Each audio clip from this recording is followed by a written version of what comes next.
Hello दोस्तों, आज हम जानने वाले हैं सास बहू का अंडों का फसल। उसका नाम श्रेया है। वो अंडों का व्यापार करती है। वह प्रतिदिन अंडों को बेचा करती थी। एक दिन उसके पास एक व्यक्ति आकर ऐसे कहता है, देखिए, अंडों का दाम कैसा है? आधा दर्जन 30 रुपए है। ऐसे श्रेया कहती है। वह 100 रुपए देकर अंडों को खरीदता है। 1 मिनट रुकिए, मैं बाकी के पैसे दूंगी। श्रेया ऐसे कहती है। कोई बात नहीं, मैं कल भी आऊंगा। कहते हुए वहां से चला जाता है। वह सभी अंडों को बेचकर वहां से चली जाती है। ऐसे 1 हफ्ता बीत जाता है। 1 हफ्ते के बाद वह व्यक्ति फिर से आता है। वह उससे इस तरह से कहता है, देखिए, अंडों का दाम कैसा है? दाम कम हुआ है, दर्जन 20 रुपए ही है। ठीक है, फिर दीजिए। कहते ही वह उसको अंडे देती है। वह 500 का नोट देने जाता है। पिछली बार आपने 100 रुपए दिए थे ना, वह मेरे पास ही है। ऐसे कहती है। उस पे ऐसे जवाब देता है। नहीं नहीं, मैं अभी आ रहा हूँ। पहली बार आपको गलतफहमी हुई है। कहते हुए 500 का नोट देता है। वो आपके जैसे ही थे, फिर भी मेरे पास 500 का चिल्लर नहीं है। आप ही अगली बार दे दीजिए। कोई बात नहीं, आपके पास ही रखिए। कहकर वहां से चला जाता है। ऐसे हर बार वह पैसे देकर वहां से चला जाता है। एक दिन श्रेया को उसकी चाल पर शक होता है। सच कहिए, मुझे आप क्यों ऐसे पैसे दे रहे हैं? आपको क्या चाहिए? आप मुझसे क्या चाहते हैं? हर बार धोखा खाने के लिए मैं छोटी बच्ची नहीं हूँ, सच बताइए। कहते हुए श्रेया उसको पूछने लगती है। उसको वह ऐसे कहता है। मुझे माफ कीजिए, बहुत दिनों से मैं आपसे प्यार कर रहा हूँ। उस बात को बताने के लिए मुझे धैर्य नहीं है। किसी ना किसी बहाने से आ रहा हूँ। आपकी मुश्किल को देखकर मैं पैसे दे रहा हूँ। अभी एक ही बात सुन लीजिए, अगर आपको पसंद है तो मैं अभी का अभी शादी कर लूंगा। उसके ऐसे कहने पर श्रेया कुछ न कह पाती है। फौरन वह मंगलसूत्र निकालकर उसको बांध देता है। वह आश्चर्य होकर देख रही थी, रो रही थी। आप क्यों रो रही हो? मैं कोई गलती तो नहीं किया ना? मैं रो नहीं रही हूँ, ये खुशी के आंसू हैं। ऐसे श्रेया कहती है। बाद दोनों मिलकर घर जाते हैं। वहां उसकी माँ उन दोनों को देखती है। क्या काम किया तूने? मुझे बदनाम कर दिया तू। कहती हुई उसकी माँ रो रही थी। क्यों माँ, तुम रो रही हो? मैं जो काम किया वो अच्छा ही है। मैं उसको चाह के उससे शादी करके घर लाया हूँ। कहते हुए अंदर चला जाता है। ऐसे कुछ दिन बीत जाते हैं। सास को बहू बिल्कुल नापसंद थी और पति प्रतिदिन खेत जाकर खेतीबाड़ी कर रहा था।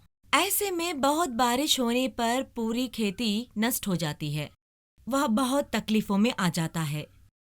अरे मनोहर, दुखित ना हो, जो भी हुआ हमारे अच्छे के लिए ही हुआ। मगर माँ, मैं बहुत कर्जा करके खेती बाड़ी के लिए लाया। उस पे दवाइयों के लिए बहुत खर्चा हुआ है। कहते हुए दुखित होता है। बीवी श्रेया उसको संभालती है। ऐसे कुछ दिन बीत जाते हैं। एक दिन मनोहर अपने माँ से ऐसे कहता है। माँ, मैं बगल के गांव में मेरे दोस्त के पास होके आता हूँ। वह कर्जा देने के लिए मान गया, मैं जाकर आता हूँ। उसके लिए उसकी माँ मान जाती है। वह वहां से चला जाता है। उसके बाद सास अपने मन में ऐसे सोचती है, यही अच्छा मौका है, मेरे बहू को दहेज के लिए सताऊंगी। सोचती हुई अपने बहू के पास जाती है। अरे वो बहू, घर आई, ठीक है। तेरा पति कितना कष्ट उठा रहा है, कितनों के पास कर्जा ले रहा है, हर बार फसल डाल रहे हैं, मगर ऐसा कभी नहीं हुआ है। जैसे तेरे कदम घर पे आए, ऐसा अनर्थ हो गया है। तुम्हारे वजह से ही ऐसा हुआ है। मैं ऐसे ही सोच रही हूँ, कम से कम अपने मायके जाकर पैसे लेके आ, थोड़े बहुत कर्जा मिट जाएगा। वह बेकार में नए नए कर्जे कर रहा है। उनकी बातों को सुनकर श्रेया बिना कुछ कहे ऐसे ही ठहर जाती है। अरे वो ऐसे खंबे की तरह क्यों खड़ी हो? कुछ तो जवाब दे।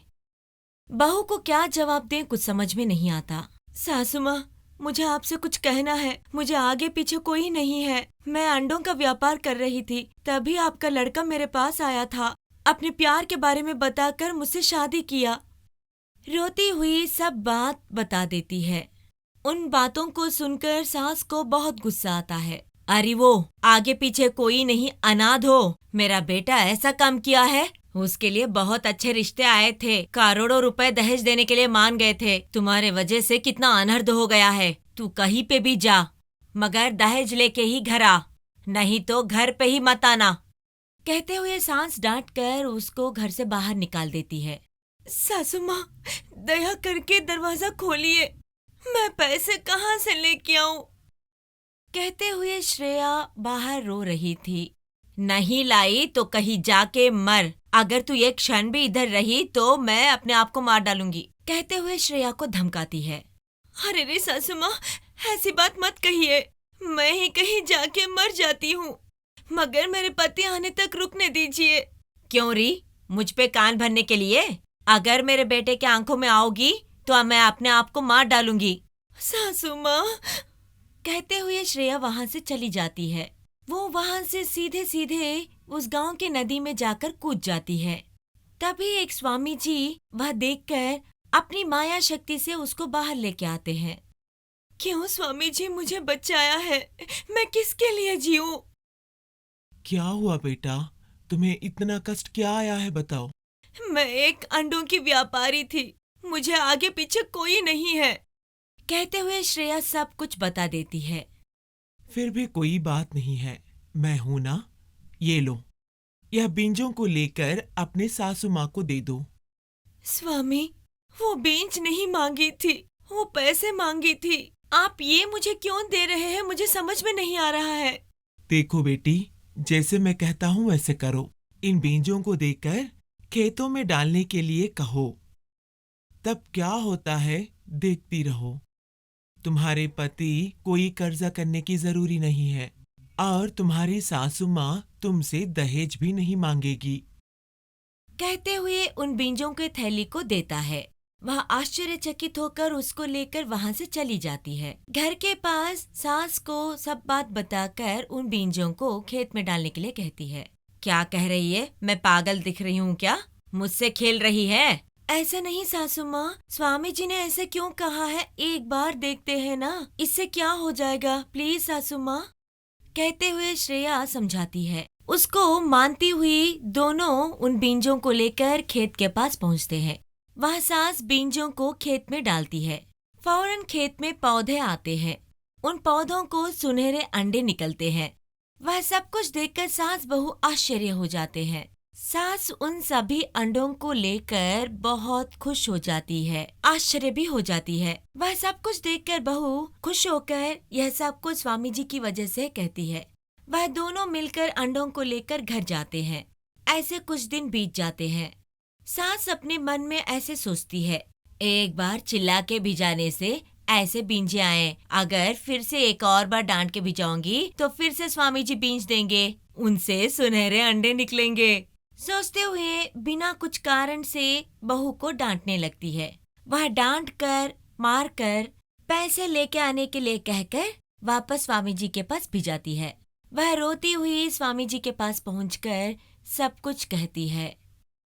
सास ऐसे क्यों किया, बहू को कुछ समझ में नहीं आता। स्वामी जी उसकी बातों को सुनकर फिर से कुछ अजीब बीजों को देते हैं। बहू उसको लेकर घर पहुंचती है।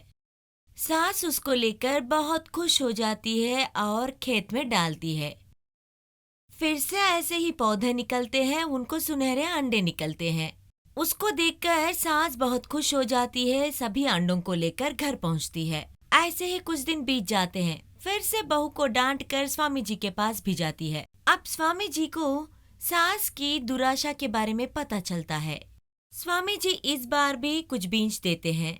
सास हर बार की तरह उन बीजों को डालती है। इस बार सुनहरे अंडों को निकालते वक्त वह सब सांपों के रूप में बदल जाते हैं। उन सांपों को देखकर सास डर जाती है। वह सांप उसके पीछे लगे रहते हैं। बचाइए, कोई तो बचाइए, कहती हुई रो रही थी। तभी स्वामी जी वहां प्रकट होते हैं। वह स्वामी जी से ऐसे कहती है, स्वामी जी मुझे बचा लीजिए, नहीं तो ये सांप मुझे डस लेंगे। ये तो अच्छा ही है, तुम बहू को बिना वजह से डांट कर दुराशा से ऐसी स्थिति ला ली। तुमने ही ऐसा चाहा था, तो भुगतो। स्वामी जी, मुझे अब अकल आ गया है। मैं आगे ऐसा कभी नहीं करूंगी, दुराशा नहीं करूंगी। मुझे बचा लीजिए स्वामी, मुझे अकल आ गई है स्वामी जी, कहती हुई विनती करती है। स्वामी जी उस पर दया कर उन सबको गायब कर देता है। वह स्वामी जी को कृतज्ञता कहती हुई वहाँ से घर पहुँचती है। स्वामी जी के बातों पे उसको अकल आकर बहू को अच्छे से देखने लगती है।